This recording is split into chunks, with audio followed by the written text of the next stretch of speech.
I wouldn't expect, not even close, after 7 years, well 6, because this season hasn't ended yet, to have won so many titles. I couldn't have asked for more in terms of the club, the staff, my teammates, the fans. Football-wise, it's been an unbelievable experience for me, and I couldn't have asked for more. You moved to Monaco. That was a big moment in your career, wasn't it? It was a really good team that was assembled there. And we got the privilege of seeing that team play at the Etihad, with Mbappe and Fabinho and Falcao, etc. That must have been a great time to be involved in that. It was, definitely, because it was a group of mostly young kids that were enjoying a lot playing the game, having a lot of fun, and the chemistry was great, because getting together, obviously all the team, but I'm just going to say a few of the young guys that achieved a very good level, Bakayoko, Fabinho, then me, Lemar, Mbappe. Wasn't a bad team, was it? It was the way we played. It was really enjoyable, and we were just like kids in the park in a way. A bit irresponsible in some moments because we conceded a lot of goals. Yeah, but it was a bit like, okay, you're gonna score 3 goals, no problem, because we're gonna score 5 and we're gonna beat you. In a way, it's a bit irresponsible, but it worked that season, and we won the league in France, which is not easy against PSG. We reached the semi-finals of the Champions League, so it was definitely one of the best years of my career in terms of fun, and even in terms of results, because winning the French league, as I said, against PSG is never easy. And when you came to the Etihad, I mean, we won that game 5-3. I still don't know how, because Monaco, well, I felt were better team on the night.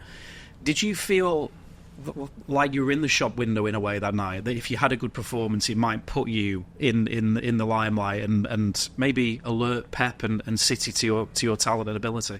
I remember very well that game. As I said, our team in moments we were a bit irresponsible in terms of we didn't control the games very well, because we always wanted to attack very quick, because also of the quality of the players that we had. And that's why we lost that game, because we were winning the game, I think 3-1. 3-1, yeah. And out of nothing, City scored 4 goals. But I remember playing the way that we did. We felt after the game so disappointed in terms two goal difference. And in the first 10 minutes, you always think, it's over. But then on your way to the airport, you think, no, it's not over. And the next day, you start believing that it's possible again, because you watch the game again and you think we can make it. And at home, with the team that we have, if we put some pressure on them, it's never easy, because the Champions League is the Champions League. It's a special competition. It's one game, and yeah, we did it at the end. We were a bit lucky in the second half. I think the first half against Man City, it was a very, very good game from us. We didn't let them breathe.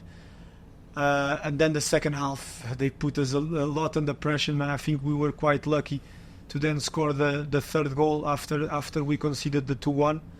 But yeah, good memories in the Champions League for all of us as young kids to play at that level. We were not used to it, and that experience I will never forget.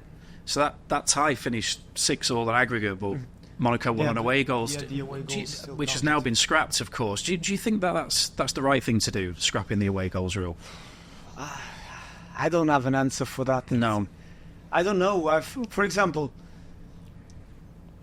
this season, if the away goals counted, we would have gone through against Madrid, for example. But we lost to Tottenham a few years ago on away goals. I don't know. It's just... I think it's one of them. If it's your team that wins in away goals, it's great. If you lose in away goals, you think it's rubbish. I understand why they scrapped it.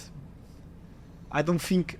I think now teams play more open, because before, teams at home, they played a bit more, let's not concede, because away goals are weighted more. Because if we score more goals away, it's more important than scoring at home. Yeah. Let's do a 0-0 at home and then try to score some goals away. and I also don't think that's good for the game. So in a way, I understand why they scrapped it, because now the teams, they go more at each other. So in a way, yeah, I understand it. So when you came to City, we were talking before how excited we were having seen you play at the Etihad. Since then, 5 Premier League titles, 1 Champions League, 2 FA Cups, 4 League Cups, a Club World Cup and a Super Cup. It's been a genuinely amazing time for you, and well, for the football club generally, but for you personally as well, hasn't it? Well, honestly, a dream come true. I wouldn't expect, not even close, after 7 years, well, 6, because this season hasn't ended yet, to have won so many titles. 6 years, 5 Premier Leagues. That's the most difficult, because to win 5 in 6 in this country is so tough. And yeah, I couldn't have asked for more in terms of the club, the staff, my teammates, the fans. Football-wise, it's been an unbelievable experience for me, and I couldn't have asked for more. Mentioned the fans there. We were talking before. There is a special connection between you and the fans, there's no doubt about it.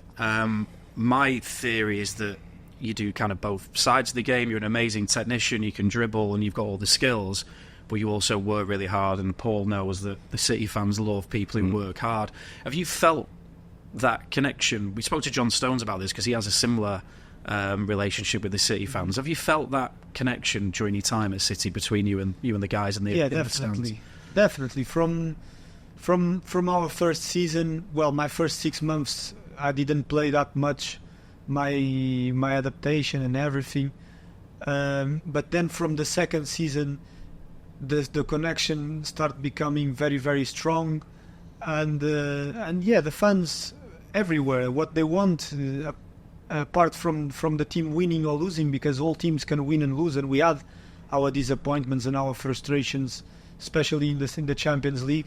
They want the team and the players to show passion and to fight for your club. So that's what we try to do. That's the most important thing, is to give 100% every game to represent them well, because football without the fans is nothing. And that's why this connection, not just with me but with the team, exists, because they understand that even when we lose, we give our all, and we go for everything with passion, with everything we have. And we saw again after Madrid, we got knocked out in the Champions League, and they were clapping us after the game, because they understood that we did everything that we had in our bodies, in our spirit, to try and go through. We didn't, but that's football. But this connection is very important to get to achieve titles. This support that we get from the fans is unbelievable, and that helped us massively in these 6-7 seasons to win this many titles.